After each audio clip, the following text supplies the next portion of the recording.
So listen, let's move on and talk about something else. About Steve Harvey. And I'm going to get Mark, and then I'll get the others in. So Mark, Steve Harvey went to Trump Tower and is taking a lot of backlash for meeting with the president-elect. What do you make of this controversy? You know, I love Steve Harvey and I have respect for Steve Harvey, and I think his intentions were accurate, or appropriate rather, but my disagreement is the way in which he's being used by folk like Donald Trump. Again, his intention is just to have a seat at the table. But when you're at the table, you should have experts at the table. You should have people who can challenge the president at the table. I don't care if Steve's there, but if I'm Steve Harvey, I'm bringing Michelle Alexander. I'm bringing Cornel West. I'm bringing Amani Perry. I'm bringing Eddie Glaude. I'm bringing Michael Eric Dyson. I'm bringing some folk with me who can challenge the president and inform the conversation. Otherwise, you're just being Bruce, trumpeted why up are there. you saying, oh my God? So you were at the meeting. You heard and saw everything. I don't understand how anything I said would prompt that question. Listen.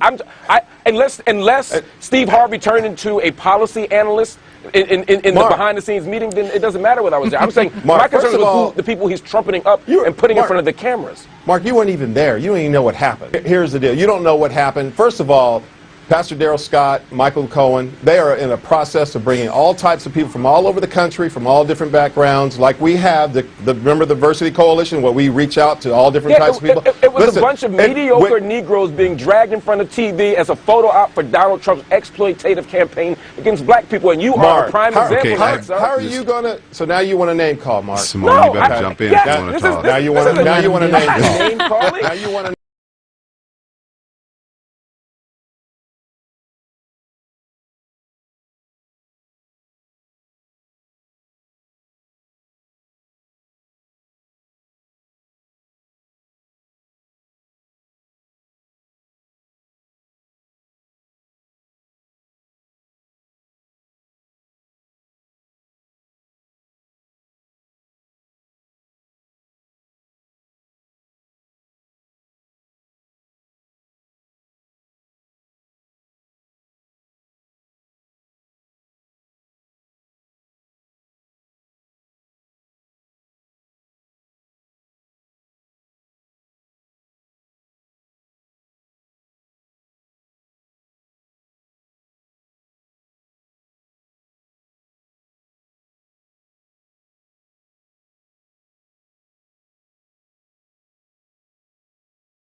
I am DeMarco Morgan, a proud member of Kappa Alpha Psi Fraternity Incorporated.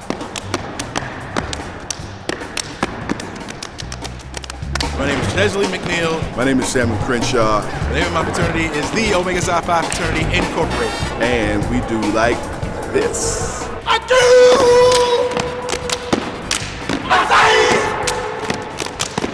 I'm Donna Lowry with Alpha Kappa Alpha Sorority Incorporated. So we decided on that day that we would go no other way. We cried, destination, aka, destination, aka. I am Blaine Alexander. I'm one of the reporters at 11 Alive, and I am also a dynamic diva, a proud member of Delta Sigma Theta Sorority Incorporated.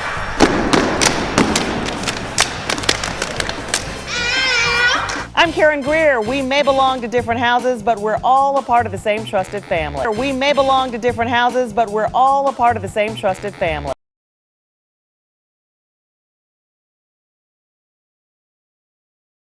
11 Alive.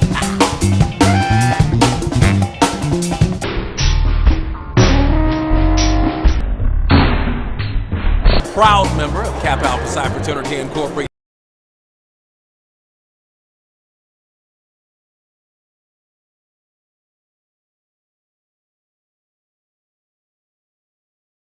It was a bunch of mediocre Negroes being dragged in front of TV as a photo op for Donald Trump's exploitative campaign against black people, and you are a prime example of that, sir.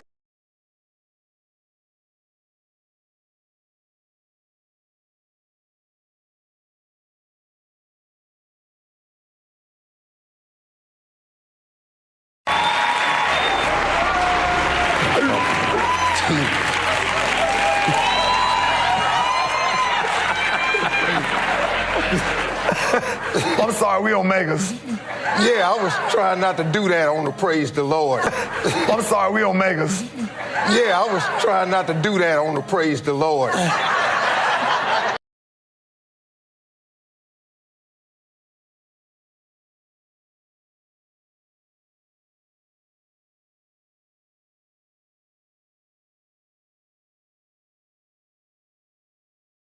This is a lifestyle, and the legacy continues. All we do is teach and discipline. That is all, and that is it. All we do is teach and discipline. That is all, and that is it. All we do is teach and discipline. That is all, and that is it. Damn. Don't tell us but we will pull that car. Good bros. You wonder why that fine new pie, but they don't understand it's do or die. I wanna be a new gamma guy. Where's that SSU, that fine new pie?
Pop a perky just to start up. Pop it. Pop 2 cups of purple just to warm up. Like my D in front of my S. My S in front of my T. Let me see that train. It feels so good to me. I love my D. I like my D in front of my S. My S in front of my T. It feels so good to me. I love my D. I like my D. Yes, in front of my S. My S in front of my T. It feels so good to me. I love my DSC. Set it out. Come on, Lele. Come on, Leah. Let's go. That's my 23. My 23.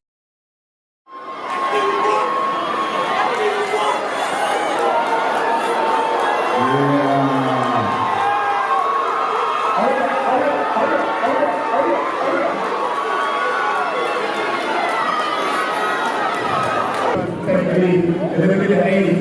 Get out of here, sir. Get out of here. Get out of here. We're on one side.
That is, no.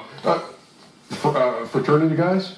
No. Yes. We don't have time for that. Yes. Ooh. Nobody else. Me. Oh, stop it. Excuse me? Yeah, you played. Did you play? You got smacked and had to walk. No, he didn't. I guarantee you know, if he couldn't dunk when he was 7'1", you think he went? You did. In college at LSU. Stop it. Ask him about me.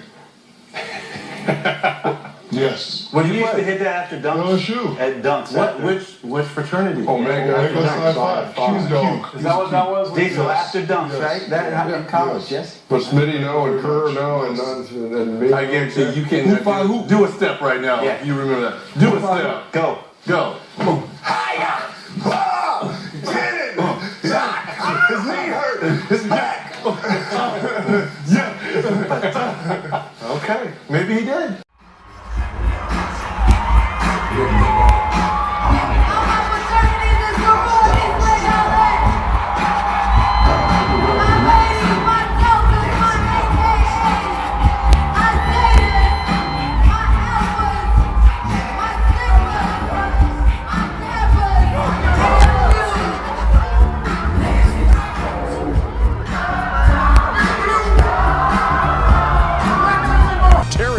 Joins us here at Sun Air Canada Center because he's going to be the host of the Dunk King.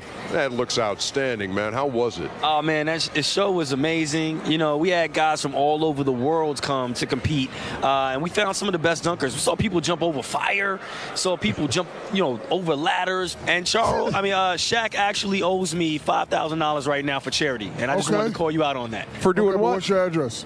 I gave you have my address to send me the money. No, I sent it. FedEx. You're not sending money. You better check with FedEx. I sent that money.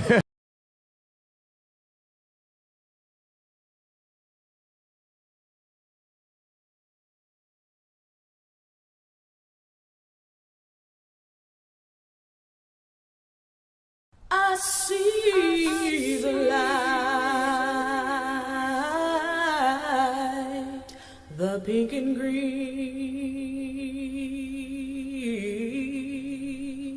Greetings, sorors and friends. On January 15, 1908, a group of young collegiate women gathered in Minor Hall on the campus of Howard University in Washington, D.C. to organize Alpha Kappa Alpha Sorority Incorporated. These 16 women, just one generation out of slavery, envisioned the world where every man, woman, and child had equal access to health care, housing, proper nutrition, education, and civil rights. For more than a century, Alpha Kappa Alpha women have been at the forefront of every major social, civic, and humanitarian movement in this nation.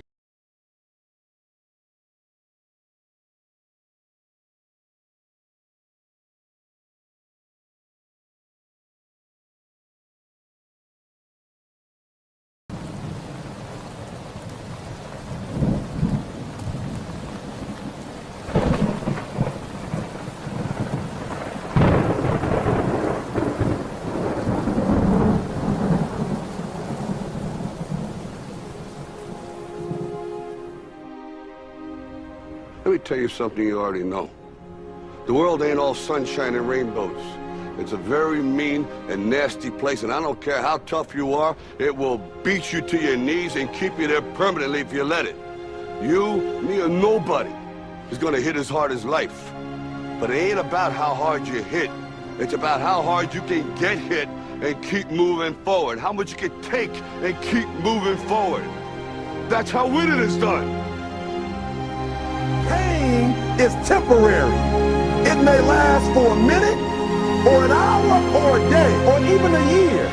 But eventually, it will subside, and something else will take its place.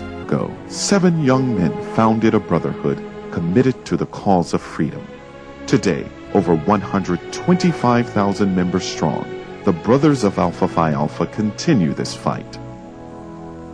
W.E.B. Du Bois, Jesse Owens, Duke Ellington, Edward Brooke, Thurgood Marshall, Andrew Young, and Martin Luther King Jr.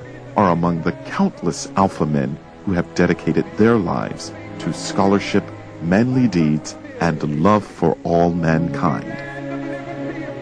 The history of these men is the history of America, and their place in the vanguard of African American progress is unparalleled. This is the story of Alpha Phi Alpha's century of leadership.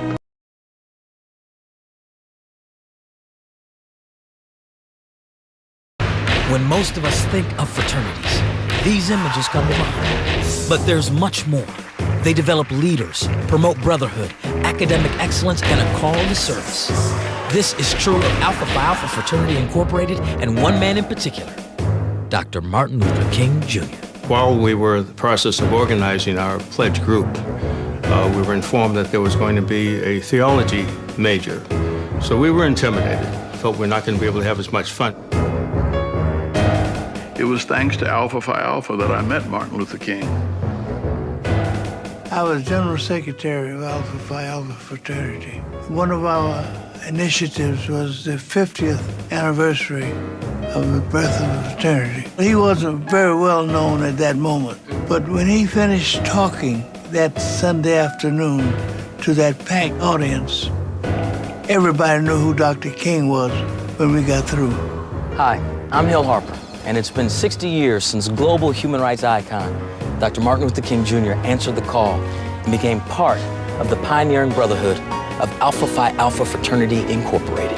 After over a century of activism and leadership, the fraternity stands tall as our brother is forever immortalized with the Martin Luther King Jr. Memorial.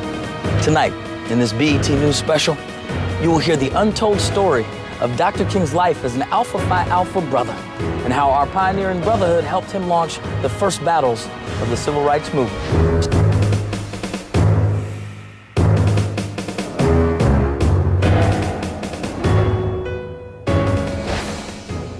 What's up, everyone? It's Lauren with the BobbyPin.com, and we're here with the one and only Mr. Roland Martin. How are you today? I'm doing good. Great. I see you're here at Howard, the Mecca, rocking your Alpha Phi Alpha That's apparel. Right. I'm here. The president invited me out, so I'm glad to hang out with him and see lots of friends out here, so having a good time. Absolutely. I overheard you talking a little trash.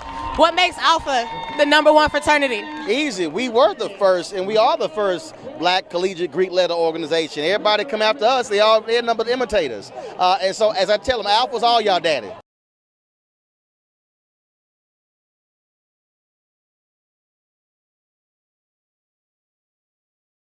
I believe in forgiveness. I believe in trying to work with people. It's going to be hard. It's going to be very difficult.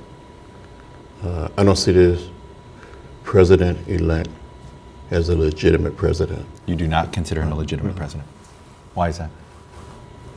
I think the Russians participated in helping this man get elected, and they helped destroy the candidacy of Hillary Clinton.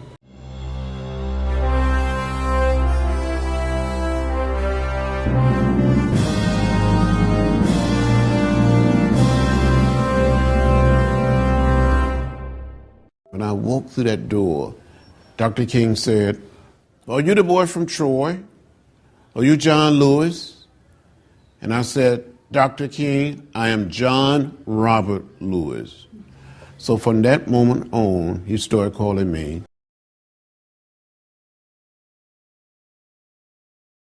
the boy from Troy. One of the most courageous persons of the civil rights movement, Congressman John Lewis has dedicated his life to protecting human rights, securing civil liberties, and building what he calls the beloved community in America.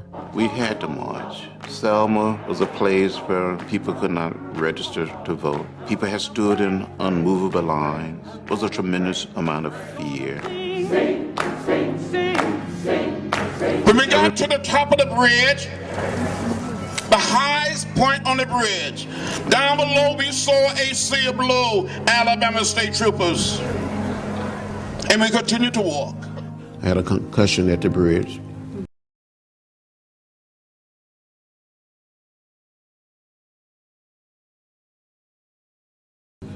I thought I saw death. I thought I was going to die. You look at the real giants in our fraternity. Modern days, you think of John Lewis, who almost gave his life on more than one occasion for civil rights. This living legend never forgets his Sigma roots and returns at every opportunity to embrace the brotherhood at conventions and conferences. That we made a commitment that we were going to do our part to bring down those signs that said white waiting, colored waiting, white men, colored men, white women. We were prepared to die for what we believed in.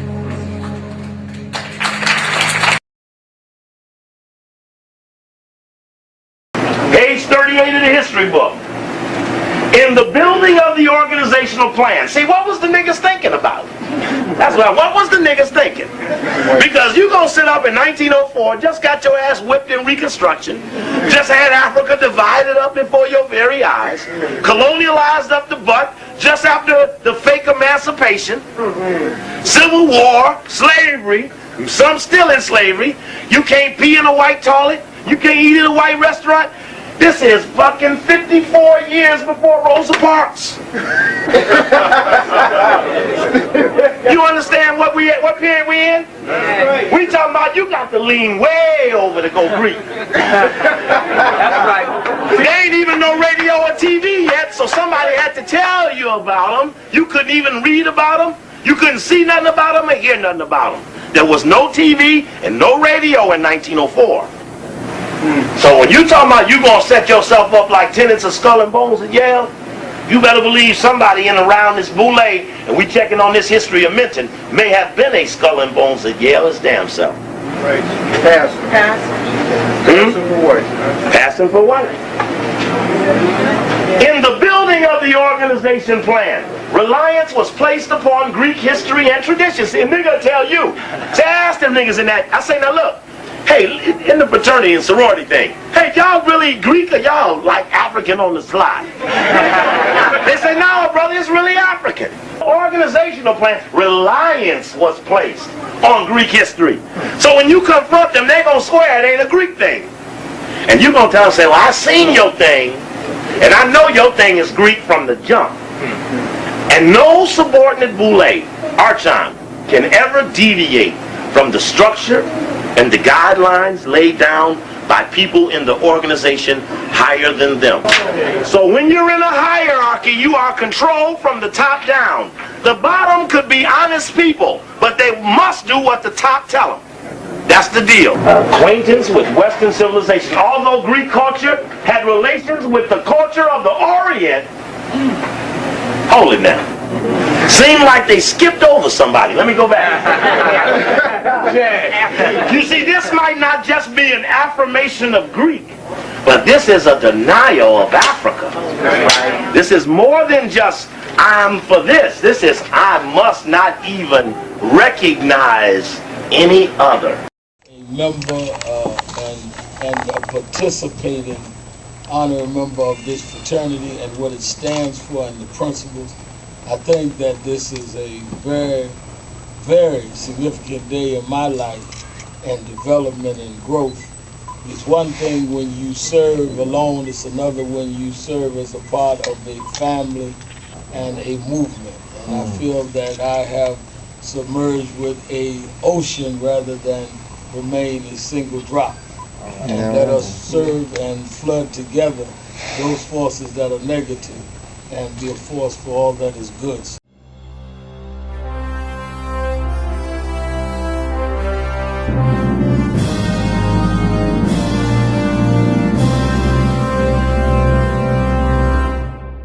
No justice! No justice! No peace! No justice! No peace! As organizers of the 50th anniversary of the March on Washington, the National Action Network assembled more than 250,000 in Washington, D.C. to call on Congress to work towards the fulfillment of Dr. King's dream for jobs and justice. Welcome one of our true heroes.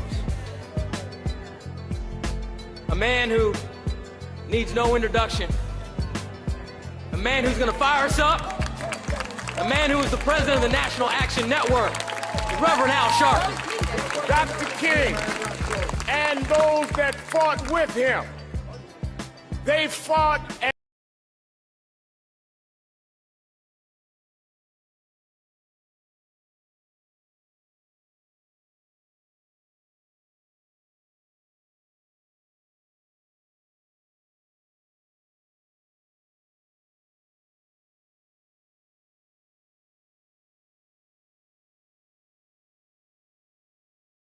Brother Sharpton is humbled to be part of the 100-year-old fraternity. I'm very honored and grateful to become a member and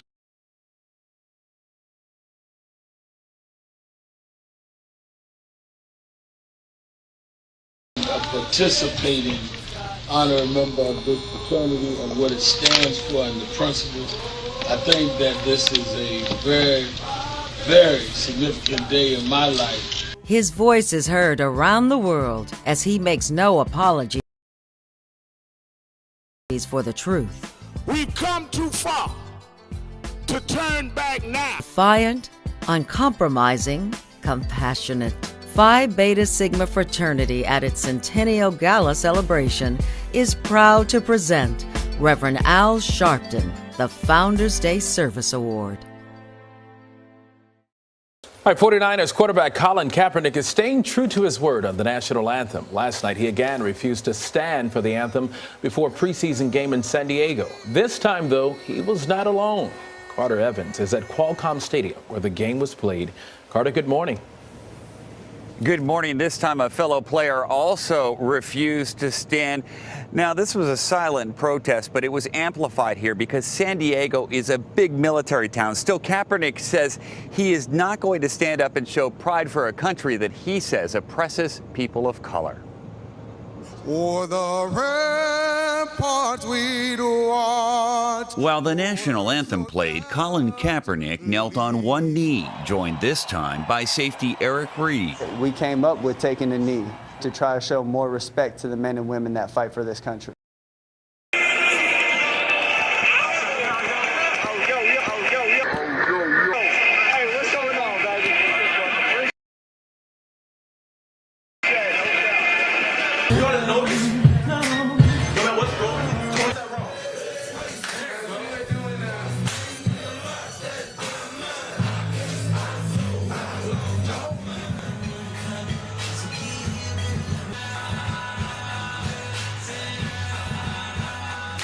We don't buy no drinks at the bar. Pop champagne cause we got that dough. Let me hear you say What are you going to do against it? I think those are very valid points, and Kaepernick has to play extremely well in order for San Francisco to win. You know, he's played lousy. It's been awful. Yeah. But, you know, he's a member of Kappa Alpha Psi. Yeah. Stand by. Right. I'm just saying. You get the pass with you. You will see that we have in fact cracked a riddle that has contained our people. Our people have been contained by an organized element of secret people who have used riddles, mysteries, and secret societies to jam us. And what we are doing is we are unlocking or decodifying the mystery, because once decodified and exposed, those who are secret in the light will not be as effective. Which must be our goal, since liberation is not theirs. You can't liberate as a Greek. You can't liberate in the name of Greece.